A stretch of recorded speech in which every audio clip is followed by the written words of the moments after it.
14 অধ্যায় 12 থেকে 14 পদ।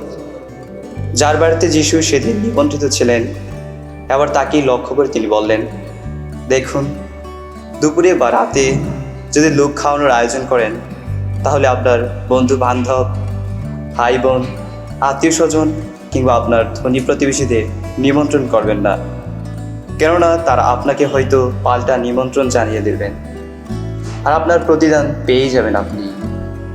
না, কোনো ভোজ সভার আয়োজন করলে তার চেয়ে আপনি বরং যত গরিব, পঙ্গু, খোড়া আর অন্ধ লোকদেরই নিমন্ত্রণ করুন, তাহলে ধন্যই হবেন আপনি, কেননা প্রতিদান দেওয়ার মতো সামর্থ্য তাদের নেই। প্রতিদান পাবেন আপনি সেই দিন, ধার্মিকেরা যেদিন পুনরুত্থান করবে।